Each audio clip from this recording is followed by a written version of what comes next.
Welcome to the Amazon Legends podcast, where we have real stories about making it big on Amazon.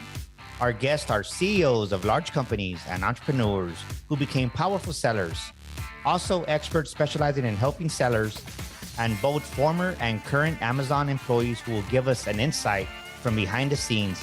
Here's your host, Nick Uresin. Welcome to another episode of Amazon Legends. My next guest today was a former big law lawyer, but decided to be an entrepreneur. And today he is the chief legal officer and the chief strategy officer at Branded. And Branded has a portfolio of CPG brands that are either built in-house or acquired. So I guess Branded in that sense is also an aggregator. And so Aaron is going to tell us more. So when he's not busy with his work, he's passionate about his family and his 3-year-old daughter, which is the best age. It just gets worse after that. So with that, everybody, meet my guest, Aaron Singer. Welcome to the show, Aaron. Hey, Nick. Thanks for having me. It's great to be here. You know, I learned that 2-3 years old, that's like the best age. And then after that, as they get older, it's not so pretty anymore, right? Yeah, and just before can be pretty hard too. We have our second kiddo on the way here in like anywhere 2 to 3 weeks, so we're in the zone of any day. So I'm pretty excited about that too. Oh my God, that's the perfect number of years between the two. They'll be like friends. Knock on wood. That's the plan. Yeah. So you are a planner, strategy, right? So let's talk about strategy. So what is your strategy? Because we're recording this in March 2023, and just a few days ago, Silicon Valley went bust, bank went down, inflation is up, and things are happening. So what is your strategy for success in this kind of conditions? Yeah, and look, at Branded, our strategy has not changed, fortunately. We were born out of the pandemic, but the team that's at Branded is kind of a set of people who have a lot of years of experience in e-commerce.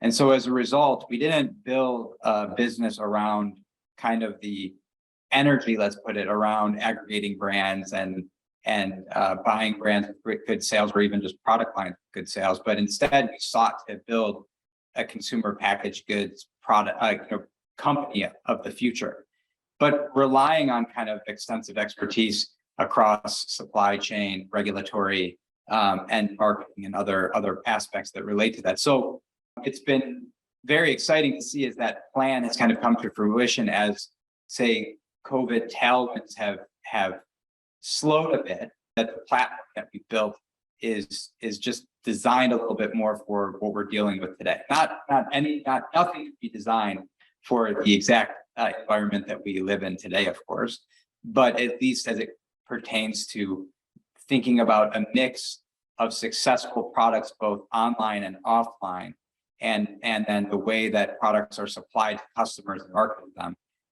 It's pretty unique and special in that regard, and we're seeing kind of the fruits of those labors now.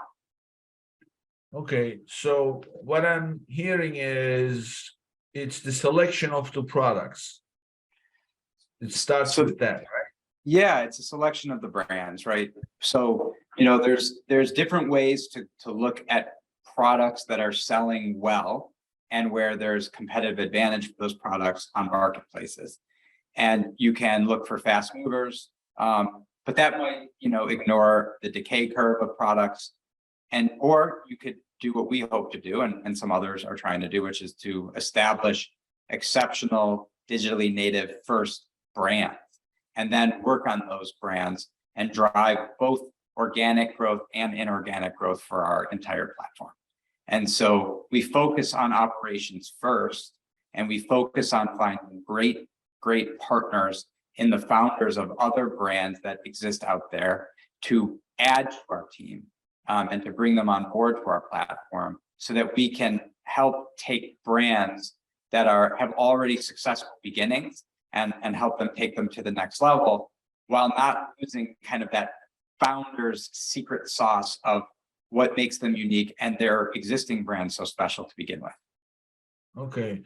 So what I'm hearing is not so much the product itself, but you're looking to build a brand that has multiple products, digital native. That means that they are selling online.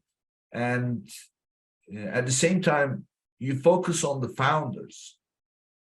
So what makes a founder a good founder to you? Oh, well, so there's a lot of things. One, they have to have kind of that commitment to their brand and what makes the brand special.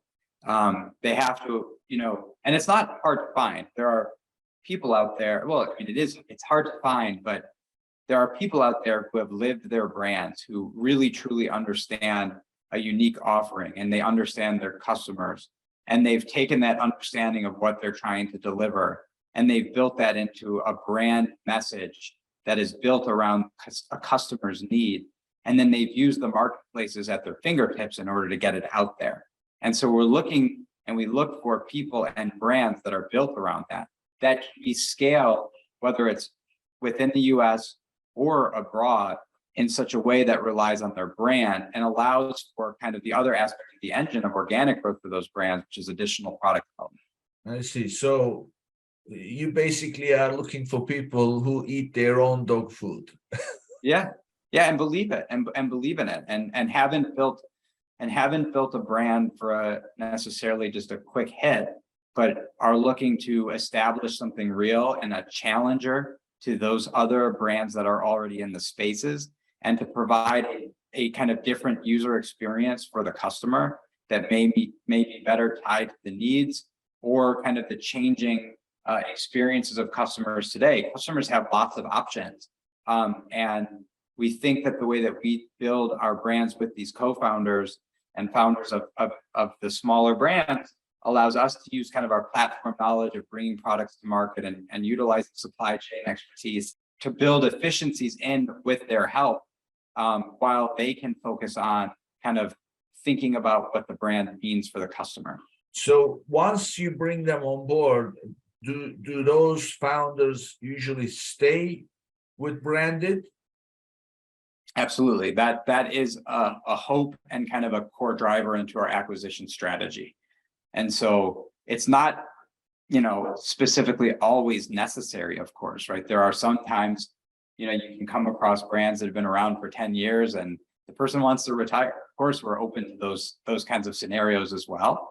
But our sweet spot is really bringing on founders onto our platform, helping them become branders, as we call ourselves, and then working with them to continue the growth of their brand. An example of that would be, we have unique kind of regulatory expertise. We focus quite a bit on, consumer good beauty products, household cleansers, those sorts of things. We have some supplements brands, things like that. Those kinds of products, for example, have more regulatory overlay than others, right? And so we have a team within Branded that has expertise in bringing those sorts of products to market in line with the regulatory framework. I focus on that obviously as the head of the legal team, like that's part of my job. So that's the example I come up with. Well, that obviously is an area where the typical founder may not love the hours they spend on that, right? But as far as thinking about a new supplement line as to be a part of the brand they've already exist, they love that. They're great at that. They know their user, they know their customer, and they can think of a new product very well. And then they can team up with my team, for example, to bring it to market really, really effectively, and also in a way that ensures that the products are meeting those requirements, but they don't have to deal with any of that. And so it's a really kind of unique and exciting way to provide those essential parts of the business that maybe have been kind of bogging down founders prior to that. Yeah. I mean, I can imagine once you become successful, then you attract a lot of attention, right? And then part of that attention is the compliance aspect of it. and that doesn't make any money for anybody. And usually the founder is always busy usually pursuing new products and everything else, and this just bogs down. So in your case, what size a company should that be to be attractive to you? Yeah, so that's a great question. And I think that, for the most, it's a hard question to answer for a bunch of reasons. I think that we are looking for companies. The way that I would answer the question is say we're looking for companies that are large enough or have a brand story that's solid enough that it supports what we're trying to do, which is to build challenger brands. And so what the exact number is, it's hard to say. It will depend on the TAM of the market, of the niche that they're in. But it's more about saying, hey, when we look at this brand, when we look at this founder story, when we look at the opportunity for organic growth in that brand, could this be a challenger brand if it's properly scaled?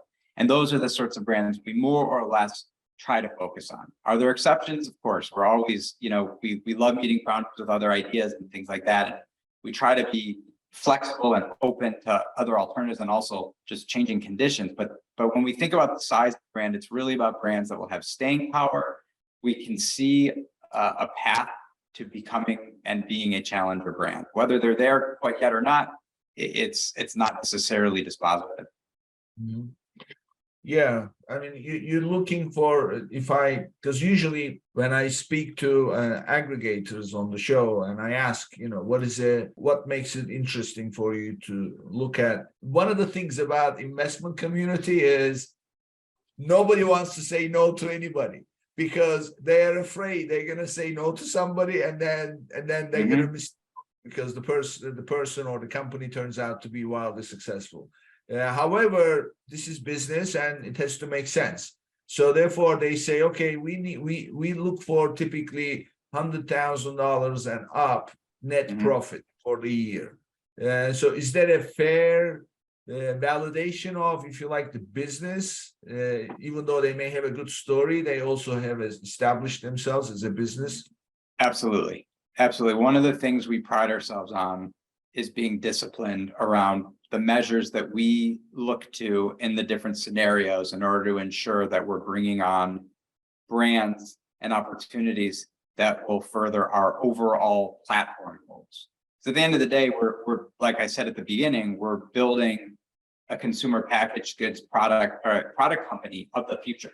And also, as I said at the beginning, what's been refreshing for us given our beginnings at the height of the energy around our space into now, that we haven't had to change our overall strategy about thinking about basic business principles for a successful business that could be a standalone, right?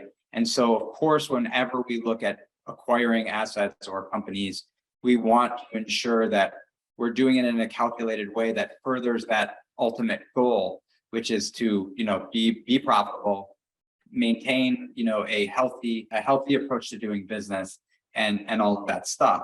And this predates kind of the market realignment on that topic, right? All of us at Branded, we have an amazing group of people that we put together. We're very fortunate with our team, and that many people have experience in startups that are mainly e-commerce related. And so we have that experience of knowing that mere top line isn't the North Star. And we had that experience prior, again, to the market realignment around that topic. So we've always been building against that. And so that, of course, translates all the way down into how we think about anything that we would add on.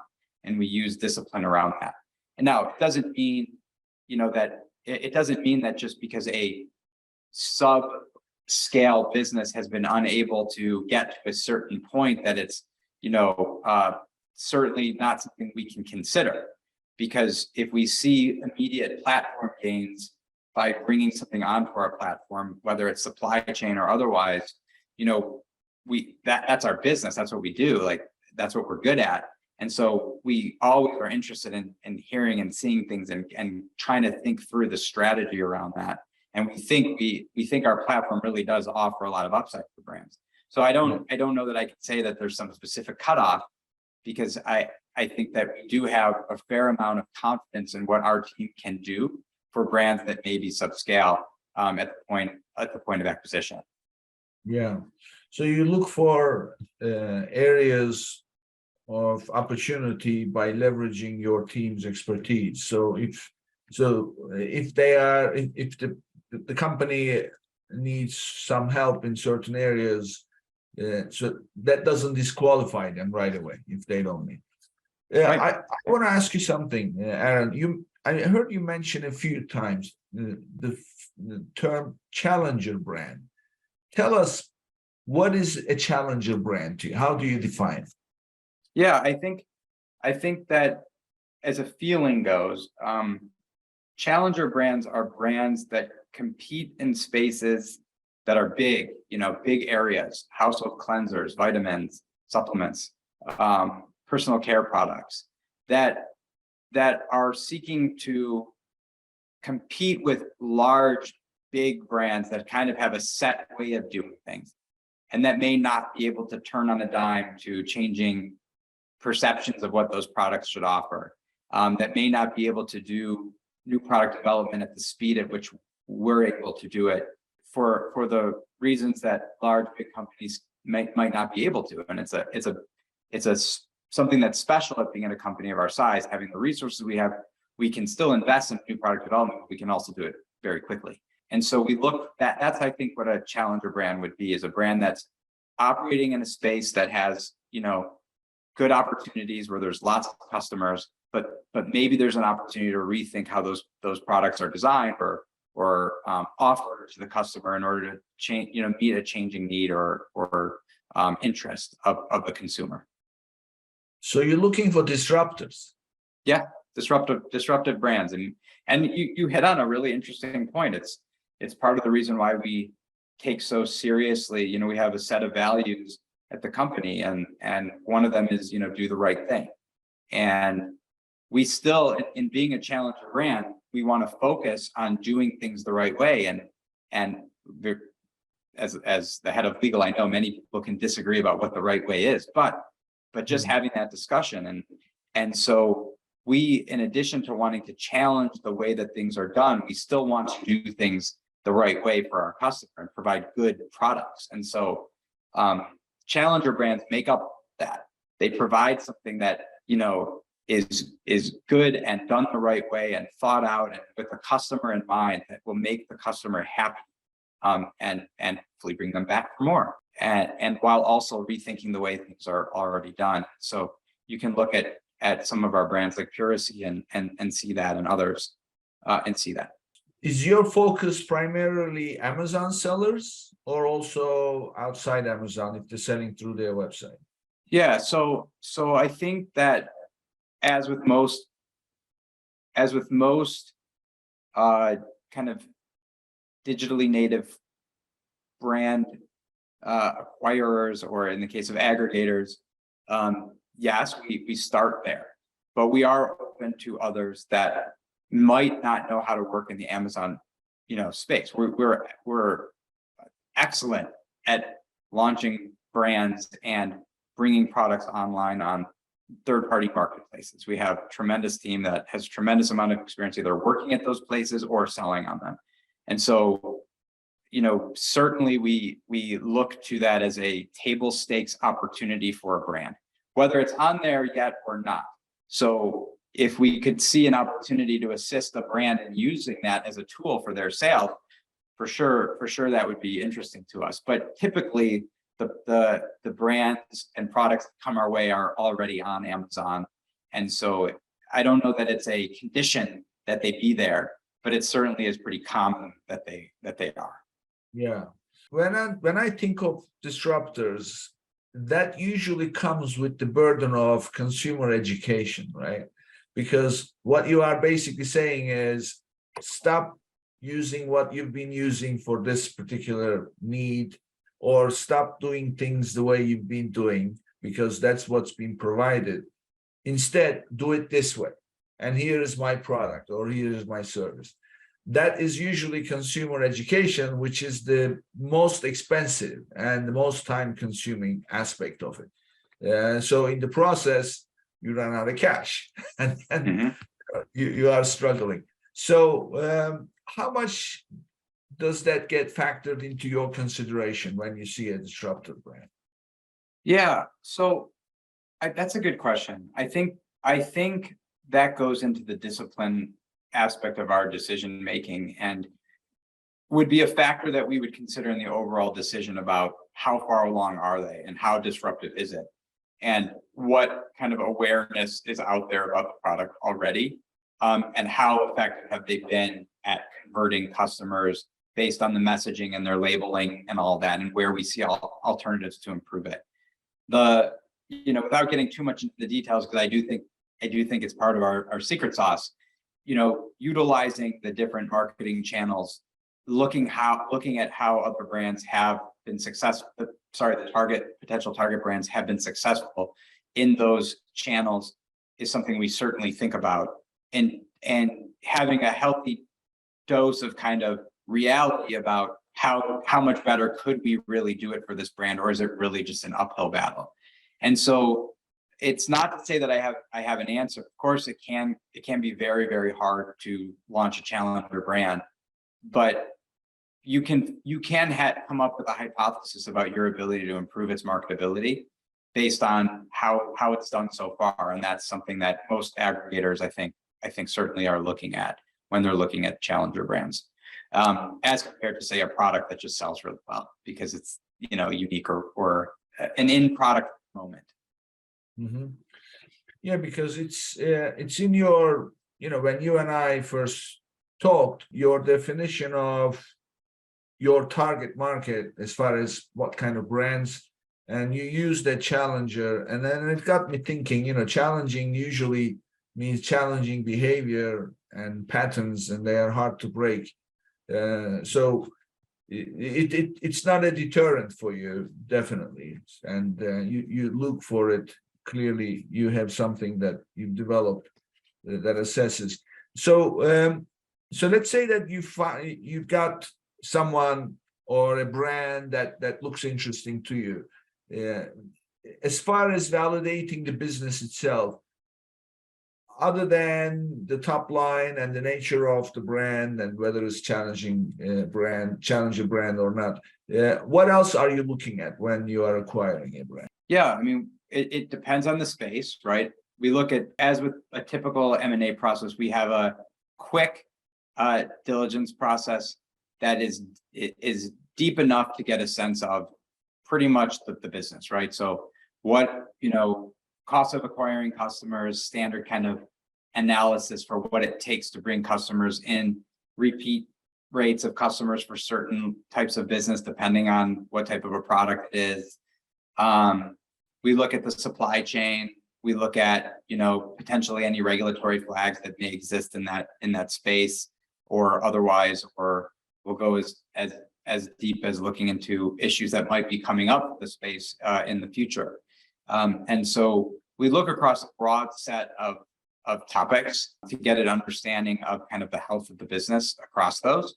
And then we make our decisions based on those and our kind of hopes for what the brand could do in each of those. Yeah. So as far as the process, so is there a pattern where usually you reach out to a brand if you're going to acquire, or do you pick from the people who come to you, apply? Yeah, so that's a good question. It's really not one or the other, and there's others too, right? So there's a whole set of brokers that are out there too who bring brands to us for consideration. And so I think I think most of us would say in the space that the lead gen for deals has just changed over time, and it will continue to change over time based on kind of as you led off with the overall market situation, right? So, if in 2021 the market was jamming, right, it was different than say it is now in broader kind of with some more headwinds due to other factors. And so there's a process by which everybody needs to recalibrate, and that takes time, and that changes the nature in which lead gen takes place. We're fortunate in that we have, I think, one of the for our space and for the areas that we focus on, we have like just an amazing M&A lead who is, one of our senior leaders here who really knows the space. And so he knows how to work through those different channels in order to kind of find those really special and unique brands. But the lead gen comes from many different ways. Outreach to us, outreach from us, brokers and all of that. And really the amount of volume, any of those just changes over time based on, kind of economic factors, I think. That's a hypothesis. Why it changes, where it's coming from or not, that's a psychology question. So I remember I attended a conference a long time ago, and in this conference, it was all about raising money, not for acquisition, but raising money. And the speaker was basically saying, like, if you go to Stanford or Harvard or one of those Ivy League colleges, then when you graduate, Microsoft or Google or one of those guys, will give you a job without even thinking too much. And then, you spend a few years, and then you make friends with some of the other people there. And then you decide, you come up with an idea, and then you leave and have a startup company. And then at that point, you go to a law firm, and then they'll set up your corporation, and then they'll get you funded. And because you went to one of those Ivy League colleges, and then you worked in Microsoft, and now you have an idea. So basically, the bottom line is, if you attend one of the Ivy League colleges, you'll get funded. Otherwise, forget it. So that was his approach. So he was basically saying that stop sending your business plan, stop, because you're not going to get funded. You need introduction, or you need really a background. That's what I'm trying to get a feel for. It's a common seller who came up with a good idea, and then they fit your criteria. They can absolutely reach out to you and say, this is what I'm looking to do, and you are open for business. Absolutely. We welcome that. We don't have kind of pre-existing expectations of who is great at thinking about what customers want and thinking about brand development. They can come from any different way. And if you look at the founders that have joined us, they all have very varying backgrounds, different, things that they love doing.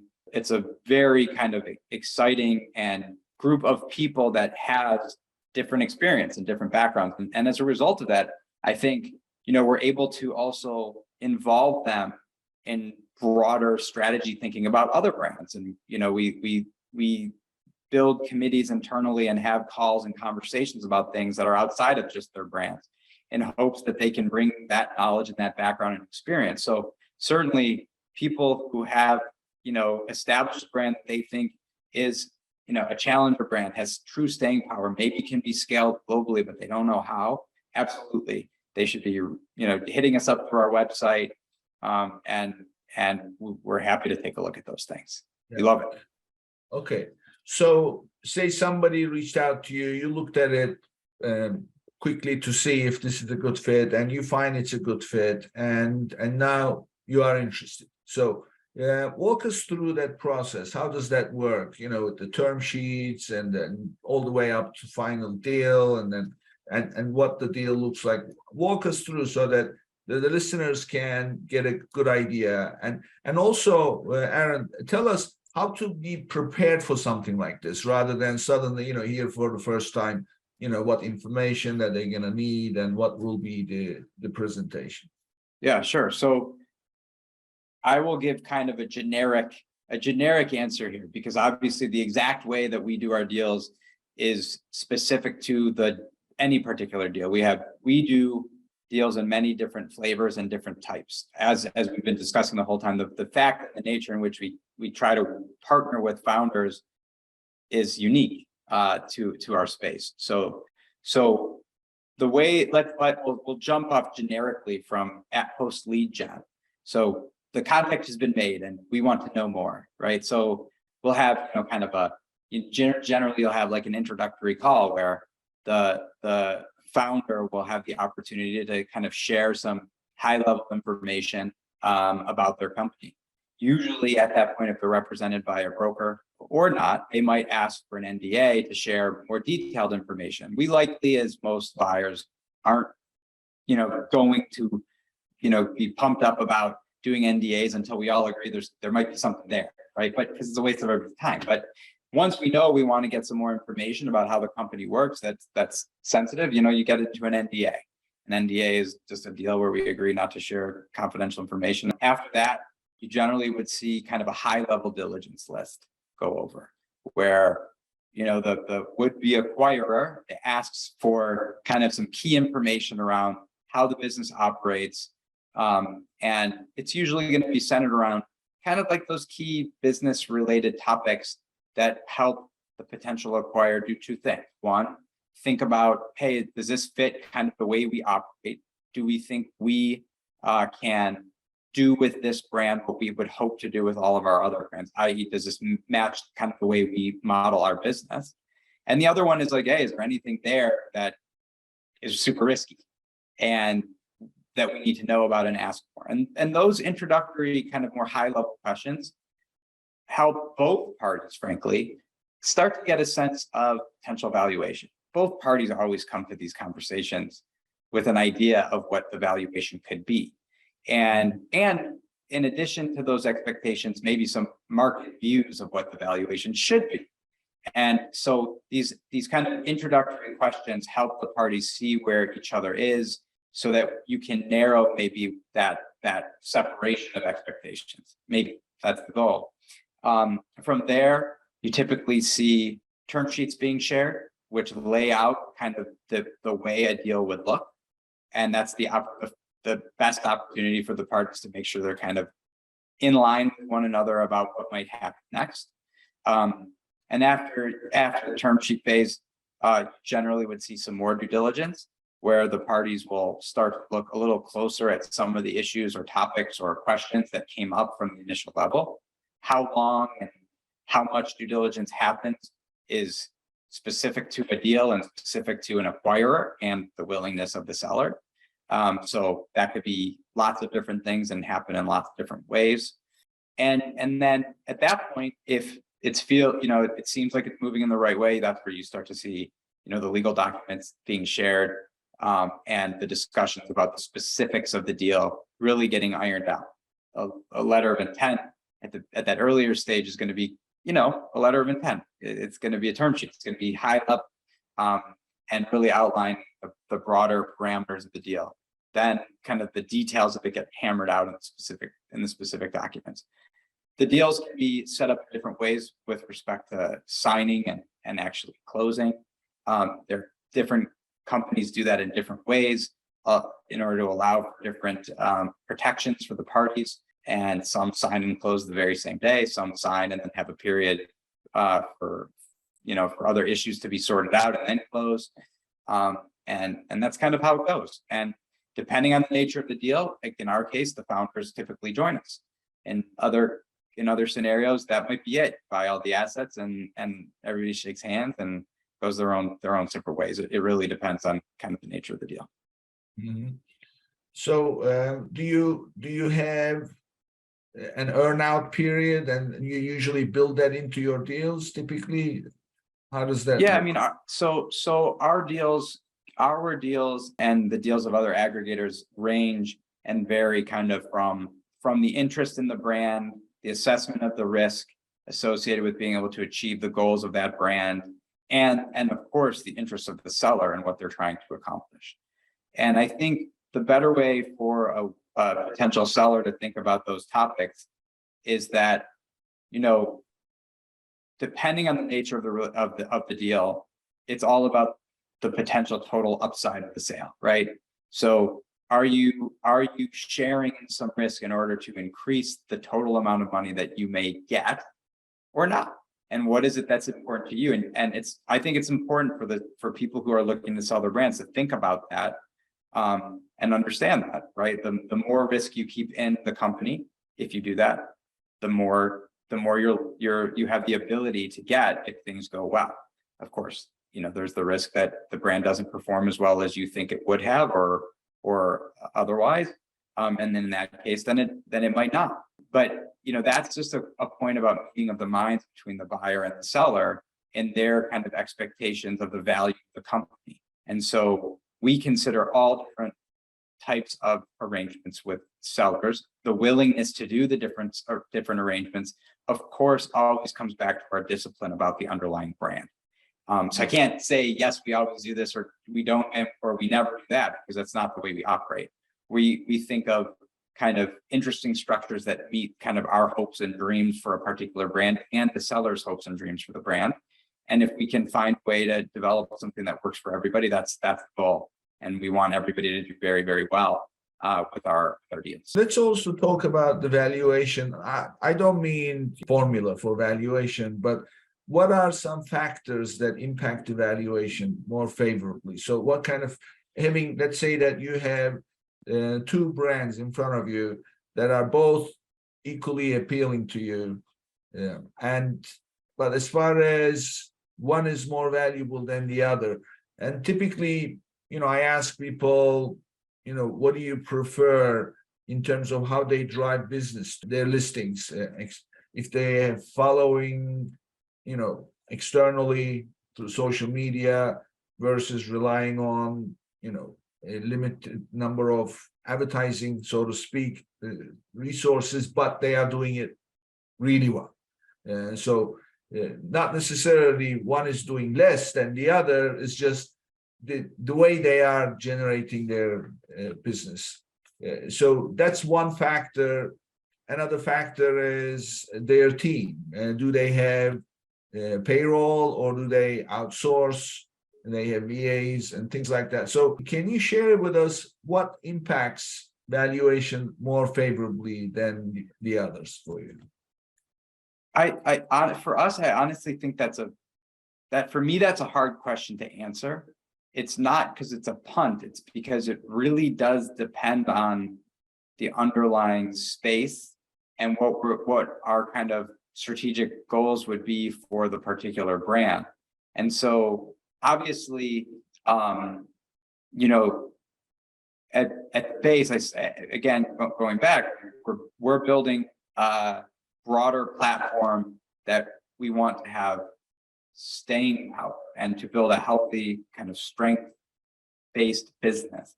And so obviously, when we look at brands, a key one is to think about the potential overall margin structure of that brand. But the fact that a brand may not have achieved scale and been able to prove out their margin structure yet doesn't mean that that's going to be dispositive per se, because we know that there's a period of time for growth where it's just not the way that things work. But if we think we can solve that through scale, then it won't be dispositive. So margin is certainly a topic, and it always would be.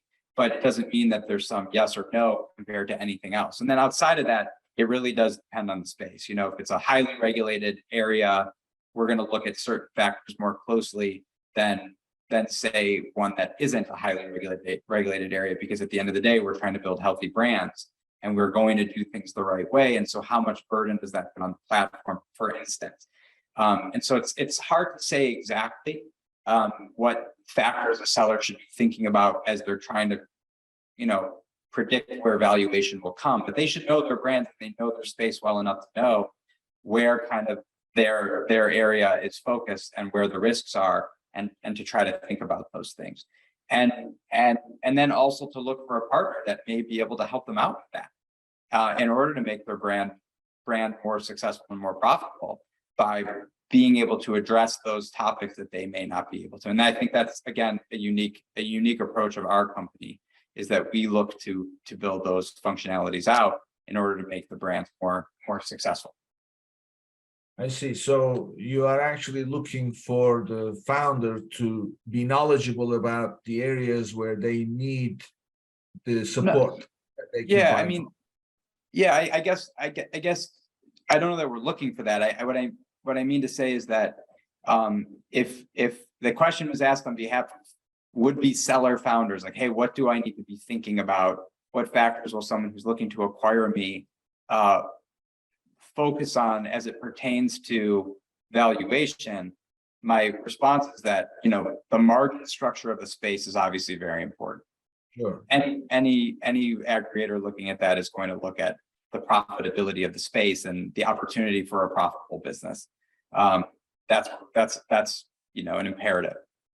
But then the other factors outside of that, whether it's a regulatory aspect or competitive advantages, or how crowded the space is, or is it truly a brand, or is it just kind of product listings, or those sorts of factors that anybody might look at will be unique to the particular space. And the importance of them will be unique to the space. And to say that anybody can just kind of take a standard rubric and just apply it to every brand equally, and these are the ones that matter most, really does, I think, a disservice to these founders and what they've done in the spaces that they're operating in.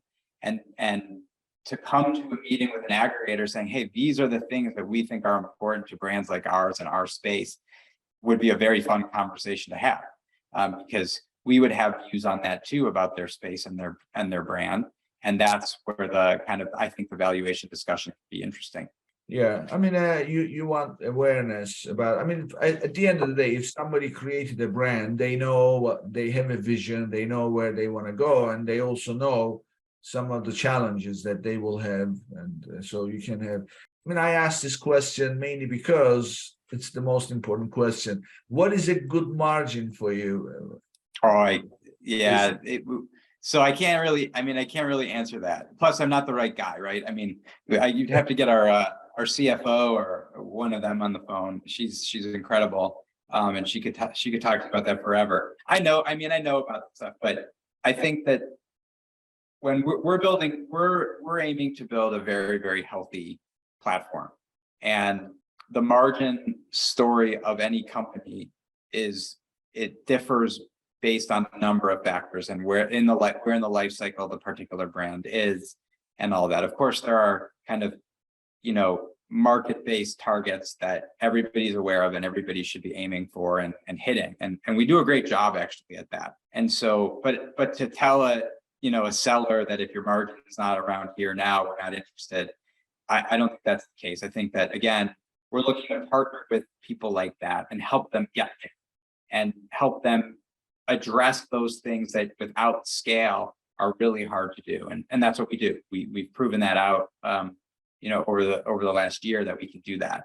So I don't think that there's a North Star margin requirement per se on a target, but we do drive, for those things and everything that we do in order to get kind of the return that everybody hopes to get. Yeah, I mean, one of your strengths is the supply chain aspect of it, so you can improve some of those margins probably. Yeah, I think so. Yeah. Based on, well, I asked this question pretty much to anybody, what do you shoot for? And the answer I get is, in order to be a viable business, to be able to forget about, acquisition or anything like that, but in order to be able to earn enough out of every sale so that they can finance their inventory, they say that they want to be making 20% net. Mm-hmm. All the expenses, including advertising. So again, not for acquisition purposes, but just pure management standpoint, even if you have such a healthy margin, which 20% net is a healthy margin. Yeah. As soon as you start putting some numbers to it, like for example, let's take the ideal $100,000 net profit, right? So call it 120,000. That means you're making 10,000 a month net, which represents 20%. Then you work backwards. Even at a healthy margin like that, they need about 6-7 months of earnings just to finance the inventory that they carry, right? So to even talk even lesser margins, it can become a pretty stressful at the very least, run a business like that. So it's a good idea to have these healthy margins. Let's talk about the team. So when you see a brand that is, again, meets your criteria, what kind of a team is a good indicator for you? Yeah, so I think that's a great question. I think that we look for founders who kind of emulate our own values, right? Who want to own the outcome, who want to really kind of do the right thing, and who are, driving towards products that customers will love. And so we focus on those sorts of soft skill factors and commitment to their brands. And we actually enjoy talking to people who are hoping to continue on driving their brand forward into the future and joining us. And we're certainly open where they've built teams that are essential to those goals, that kind of live that same way with their brands to the whole deal. That's kind of the core of what we're looking for. And it's the same with people that we hire at Branded. It's the same kind of idea, is that we're looking for people who have great experience and expertise in the spaces in which they've been operating, but also are kind of willing to go the next level, do the next thing, maybe work outside of their comfort zone a little bit and try different things and be scrappy. That's a really easy word for startup people to say. Scrappy for us means work really hard to get the great outcome, become knowledgeable and get a good answer, not sloppy just to get it done, right? And really feel like they own kind of the outcome. Is the sort of people that we both look for in the founders that we work with, and then also in the people that work here and that we hire to just work at Branded. So what I'm hearing is really culture is important to you, the kind of company culture they build. Yeah, that's a very big part of our kind of corporate level goals, is to we've established kind of our culture and our values, and then to reward and acknowledge all the people that live them all the time. And that's a hard thing to do. That's something that leaders have to do. And when you're running a young but quick growing company with all sorts of things to do, it could be easy for that to kind of fall by the wayside. But we have an amazing CEO that lives them himself, in Pierre, and our COO Alexi as well. And so we try to emulate those goals and demonstrate them, and then certainly acknowledge people who are doing. It's all easy corporate things to say, but it's the little things. And we focus on our company culture. And I hope that it shows through when we meet with founders, because oftentimes founders in the diligence process get the opportunity to meet different people from our company. And I hope that they see that and they feel it, because we're the sorts who lean in on the calls and all that. And we're excited about the culture we're building over here. Yeah. So I have a question for you. Now that post-pandemic, remote work has become the norm. So how do you maintain culture in a remote work environment? That's a great question. So as part of my job at Branded, I'm the leader of the HR team. We have an amazing HR team. We're also distributed around the world, with people all over the world. And Branded was born out of the pandemic, meaning everybody was remote first to begin with. Now we've come back to a flexible arrangement where we're in the office and out of the office. Some people are fully remote depending on where they are, but for the most part, people come in certain days and not.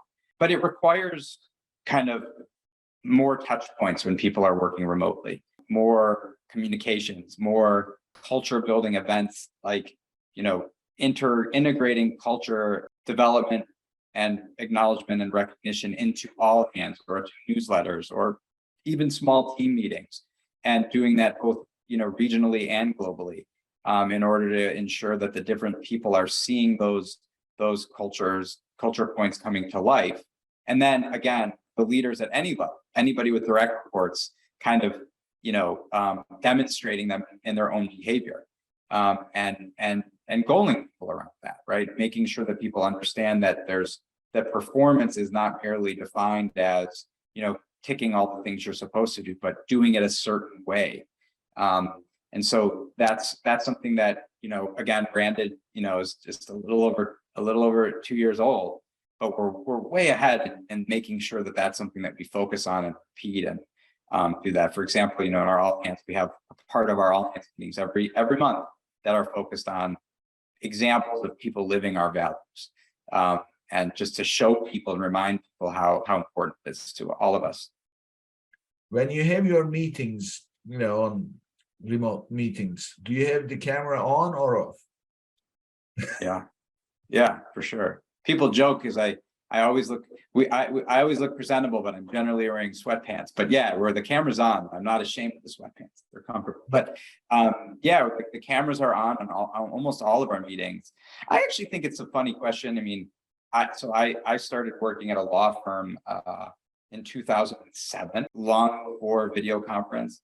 And I appreciate a good just pick up the phone and call. I think that the video conference thing and the reliance on it has actually killed people just trying someone on the phone, which is kind of too bad. That was a helpful, useful, very time efficient thing. Hey, I'm just going to call real quick and get the answer real quick.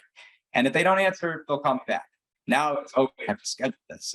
Hey, are you available and it's like, Right. It was a very quick question. Just call me. And everything else, right? Right. So I think there's a little bit of that we've lost in that. On the other hand, for remote work, I think that the video call is obviously essential. Like, how I write something in a quick Slack to somebody can be misinterpreted.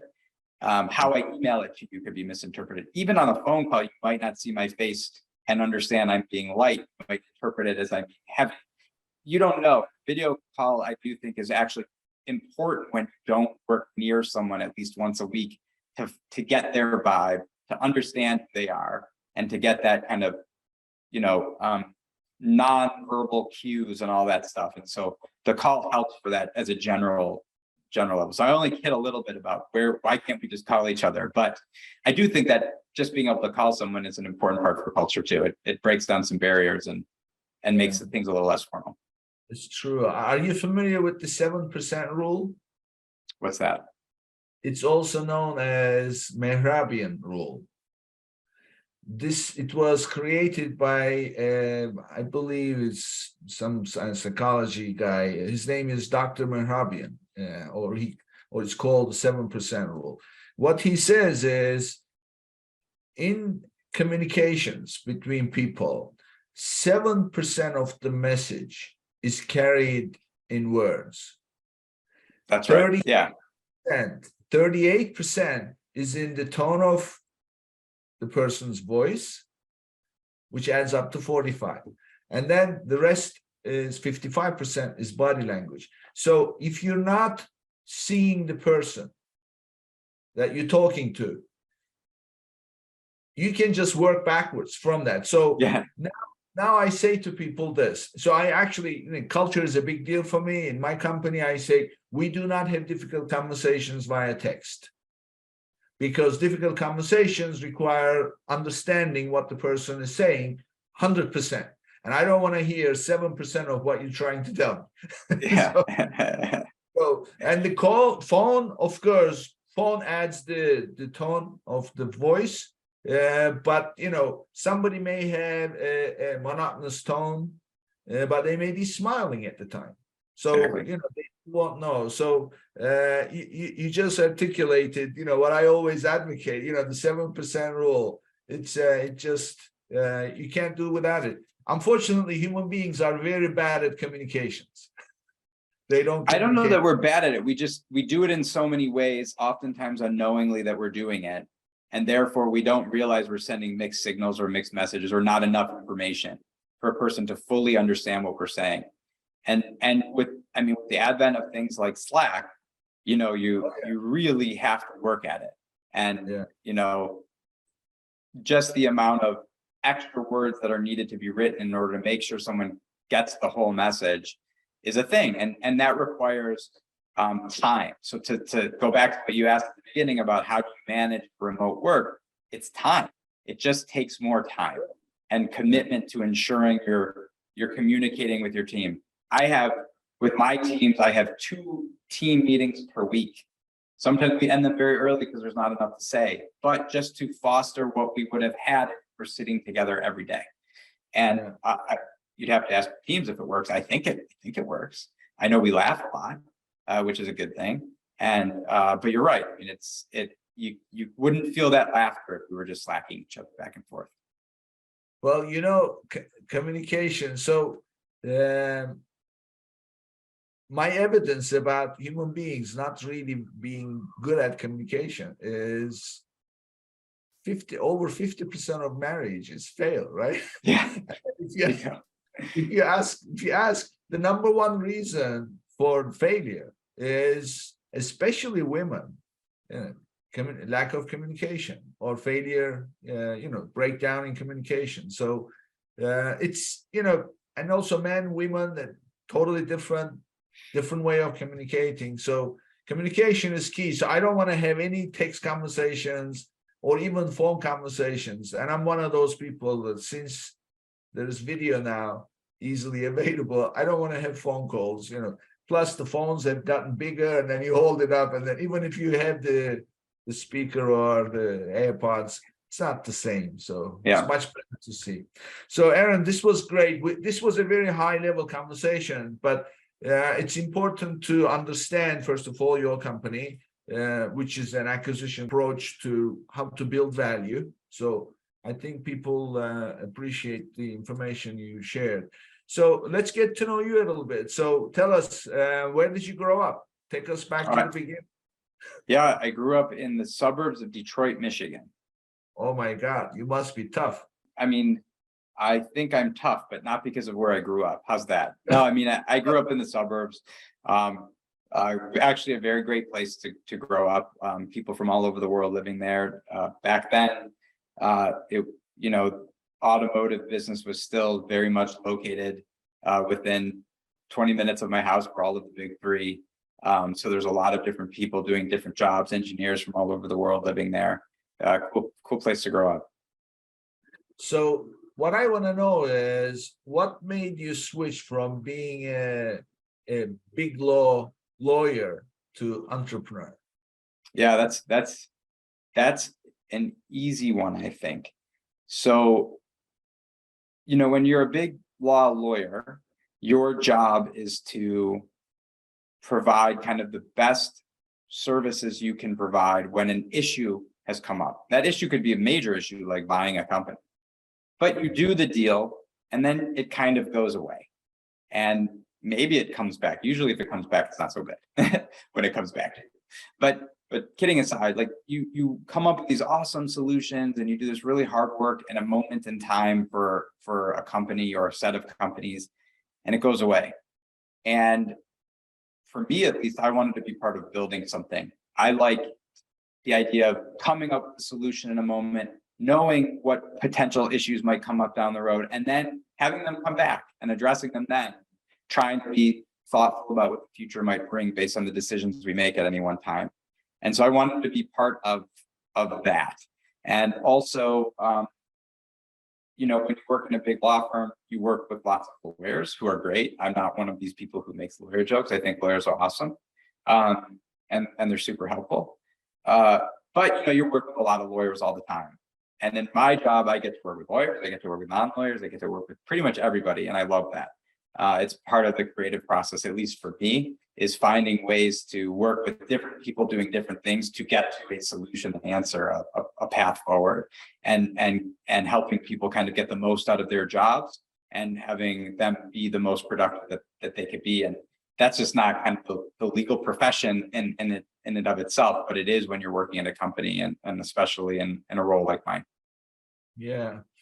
I mean, I have, my best friends have always been lawyers, because Sweet. And I realized later, when I kind of looked into why I like something, and then I figured out why. Because lawyers' job is to think about the contingencies all the time. So it's a fairly complex mind. You can't have simplistic approach to things, because the devil is in the details, right? So, and you have to be the one who will think about those. So my best friends, one of my best friends, who's my corporate lawyer, he says to me, Nick, our job is to find the smallest hole in an agreement and drive a truck through it. Mm-hmm. So So now imagine being on the other side of it, where you are writing that agreement. So it's always been fascinating, trials, so I love all this. And it's a very difficult thing, but lawyers are not entrepreneurs. They do things that are entrepreneurial, but they are usually not entrepreneurs. So when I heard you mention turn entrepreneur, but now I understand you like creating stuff. That's what drives you. So yeah, that's what drives me for sure. It's great. Thank you, Aaron. This was great, and I'm sure that people will appreciate everything you shared with us. Thank you for being here. Yeah, thank you for having me. It was a great time. Thank you. Almost forgot. Tell us, how can people reach out to you, and then give us your contact information? Yeah, absolutely. Easy. I'm on LinkedIn. It's just Aaron Singer, and you can find me there. If that's no good, just shoot me an email at aaron@joinbranded.com. aaron@joinbranded.com. Looking forward to hearing from anybody who wants to talk. Great. I'm sure you'll hear from people. Thank you. Great. Thank you. And this brings us to the end of another episode, and I'll see you on the next one. Thank you for tuning in to today's episode. Be sure and subscribe, rate, and review our show. And be sure and share an episode with a friend. And thank you so much for being with us today. We'll see you next week here on Amazon Legends.